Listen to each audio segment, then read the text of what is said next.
Hello, Popcorn Junkies. Welcome to a late night trailer reaction. I didn't notice that the MEG 2 Trench, is it the MEG 2 Trench has landed? MEG 2, The Trench, starring Jason Statham. That incredibly reliable sort of ovoid head that has such sort of concrete certainty about it. Feels like a brick. It's like a rounded at the edges brick of reliability. That's what Jason Statham is.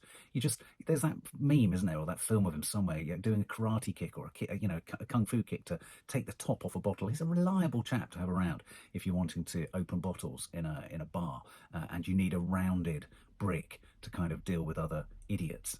Anyway, Jason Statham. This is the sequel to The Meg, or MEG, which is, was it a megalopolis? A megadolon? Is it a megadolon? A megadolon or something like that? Megalodon. It is a megalodon.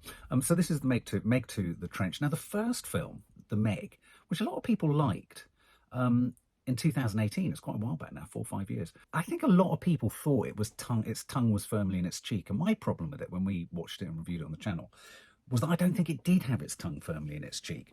I think after the event, I think what they did was they shot it, and then in the edit, they tried to paint a gloss of it had its tongue firmly in its cheek, because it was ludicrous and it was ridiculous. It's about this giant prehistoric sort of shark, so big that, it could eat the entire Kent coast or something like that.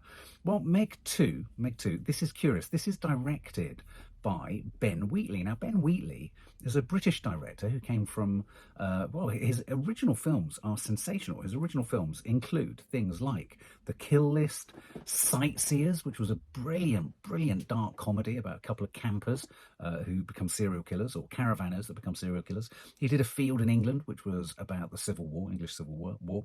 He did High Rise, the J.G. Ballard adaptation. I wasn't overly impressed with that. But he also did Rebecca, of course, with Lily James and Armie Hammer, which was an absolute catastrophe of a movie. So it's kind of curious seeing him land here. Now, my only hope with Ben Wheatley being at the helm of this MEG 2, The Trench, is that it will more consciously and preemptively and from the get-go have a more comedic, piss-taking sort of approach. It won't take itself too seriously. If he's willing to take it to ludicrous places, this could well be the kind of, sort of big, super summer piece of nonsense at the cinema that everyone goes, oh my God, have you seen that absolutely ridiculous film, MEG 2, The Trench?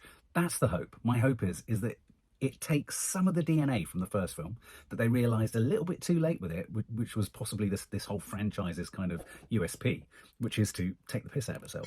And I hope it foregrounds that straight away. I mean, I'm looking at a poster here, which has an enormously wide, jaws-like megalodon mouth, wide open, with a tiny sort of Yorkshire Terrier with a bow tie, with a sort of bow in its hair. That suggests to me it's going to take the piss.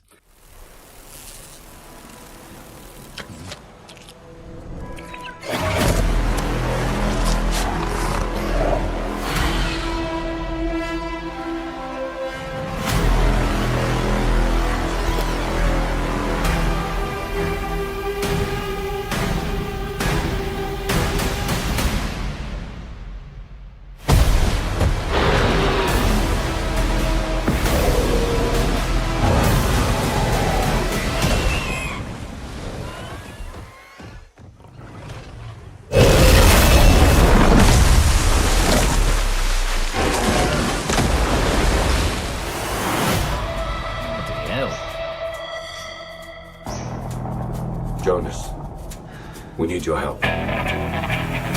We're detecting increased aquatic activity 25,000 feet deep in the trench.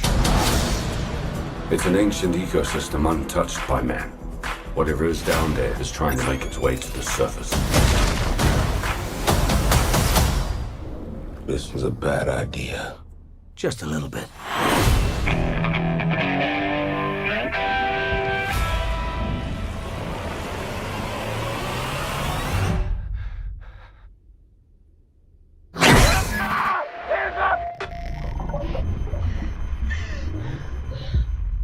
Jonas, we've got company. That's the biggest MEG I've ever seen. Biggest MEG anyone's ever seen. That's the apex predator. Everybody make it to the station! You can make it! Keep going! 3 massive MEGs, and who knows what else have escaped the breach. I just hope it goes better than last time.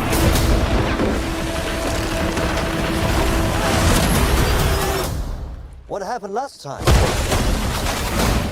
You don't want to know. This ain't the end. I saw you again. Go! We've never seen this before. They hunted it back.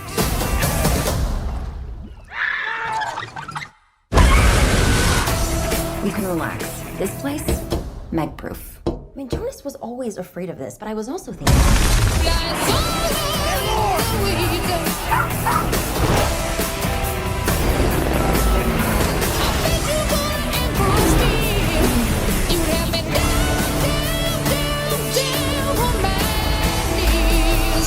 Ooh, Barracuda.